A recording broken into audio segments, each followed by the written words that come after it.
ATM significa articulación temporomandibular. Esta articulación compleja está formada por dos superficies articulares, una que corresponde al cóndilo del hueso de la mandíbula y otra una superficie articular o cavidad glenoidea del hueso temporal, mandíbula y hueso temporal. Ambas superficies articulares están separadas y a la vez protegidas por un disco o menisco articular. La mandíbula tiene dos movimientos, uno de rotación, que lo realiza casi sobre su eje, con una mínima apertura bucal, en donde las superficies articulares son convexo y cóncavo. Existe una congruencia, una estabilidad articular. Pero el movimiento de apertura máxima, cuando se abre la boca, cuando se bosteza, una apertura máxima, un grito, el cóndilo de la mandíbula llega y se enfrenta hasta la eminencia articular del temporal, enfrentándose dos superficies, convexa y convexa. Esta situación genera inestabilidad en la articulación, y es allí donde es importante la presencia del disco articular, que va a tratar de dar estabilidad a esta articulación y proteger para evitar el roce de hueso con hueso, siempre que el disco articular se encuentre sano.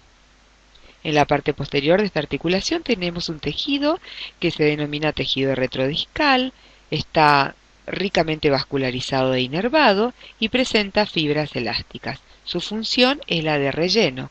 Cuando el cóndilo de la mandíbula viene hacia adelante y se hace la apertura máxima, se genera una presión negativa, un vacío, que es rellenado por este tejido retrodiscal. Cuando este cóndilo se dirige hacia distal y comprime el tejido, se genera dolor, porque es una zona muy vascularizada y ricamente inervada. El dolor se refiere a esta zona o a la zona de oído. Si prestamos atención, vamos a ver que esta articulación está íntimamente relacionada con el oído, con la entrada del conducto auditivo externo. Es por eso que muchas veces las primeras consultas no son al odontólogo especialista, sino al otorrinolaringólogo, porque la consulta es dolor de oído, sensación de oídos tapados, oídos que se tapan y se destapan, prurito en los oídos, sensación de disminución de la audición, zumbidos unilaterales o dolor en la hemicara que se extiende a toda la parte de mandíbula y la parte facial. Es importante el diagnóstico, detectar si esos síntomas óticos obedecen a un origen ótico o se debe pensar en buscar la causa en la articulación temporomandibular.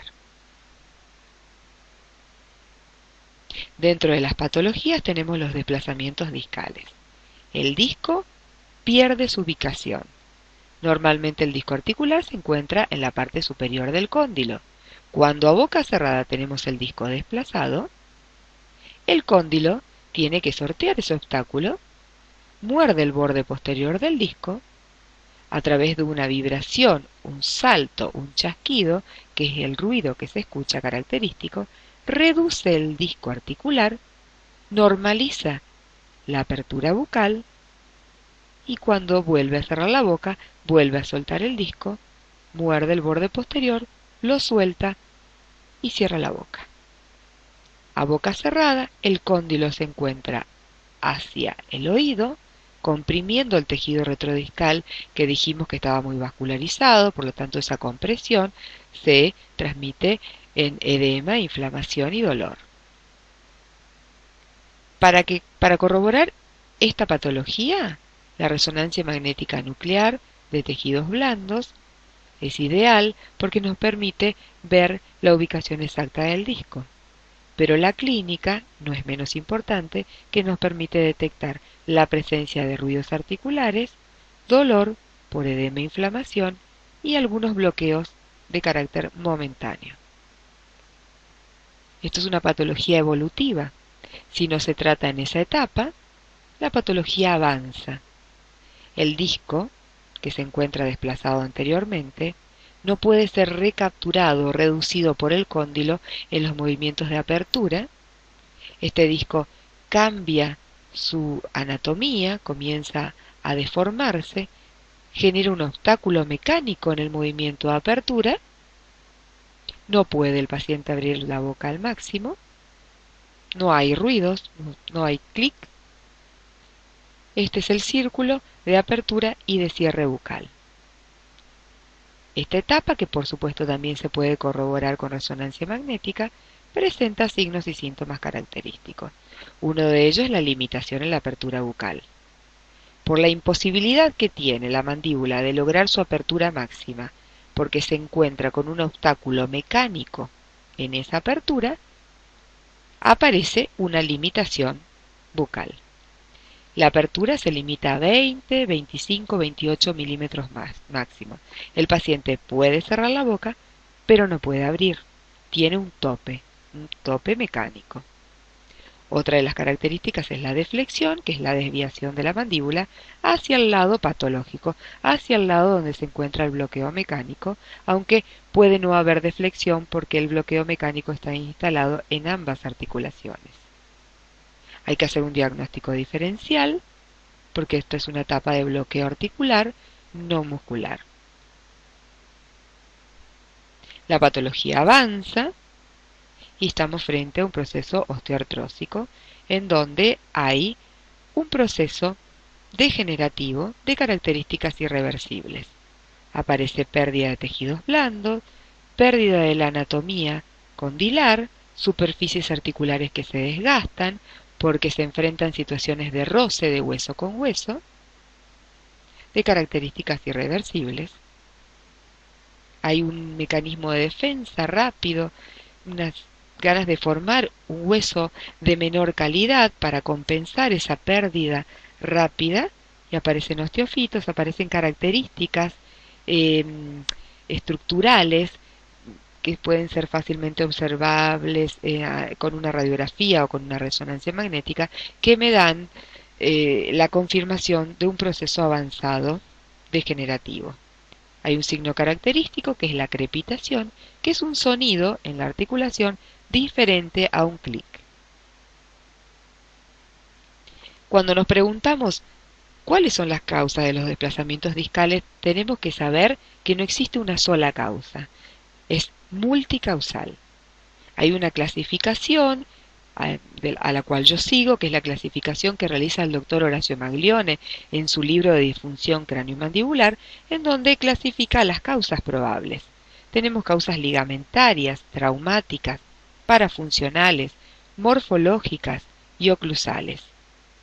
Esto requiere un capítulo aparte para poder desarrollarlo, pero cabe destacar que ni las causas ligamentarias, en donde hay una hiperlaxitud ligamentosa por una alteración en la estructura del colágeno que da cierta labilidad al disco a desplazarse de su lugar, ni estas, ni las parafuncionales, que son aquellas enfermedades por carga, la más conocida es el bruxismo de sueño o de vigilia, ni las traumáticas, ni las oclusales o morfológicas, en donde tenemos ciertos factores de riesgo en mordidas alteradas, una mordida invertida, una mordida donde no hay máxima intercuspidación con apiñamiento dentario, una mordida donde tenemos una pérdida de soporte por falta de piezas dentarias, o una mordida anterior, mordida abierta, son situaciones de riesgo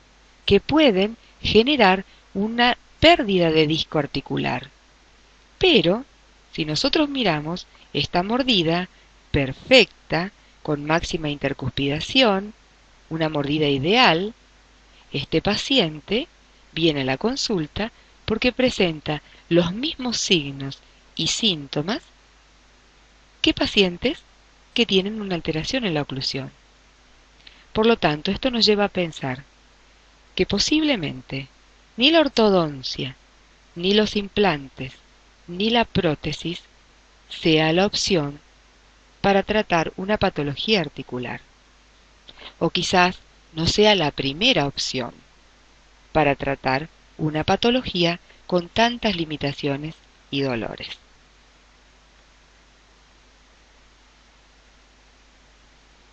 La intercepción y el diagnóstico precoz de una patología articular, yo considero que es un derecho al que tiene que acceder el paciente, y es una obligación por parte de los profesionales de la salud que trabajamos en estas áreas concomitantes a la articulación temporomandibular a difundir normas preventivas, ya que es real y está científicamente comprobado que la disfunción cráneo-mandibular trae aparejado dolor orofacial, de características crónicas si no son tratadas, asimetrías faciales en pacientes en crecimiento y grandes limitaciones funcionales que alteran la calidad de vida del paciente.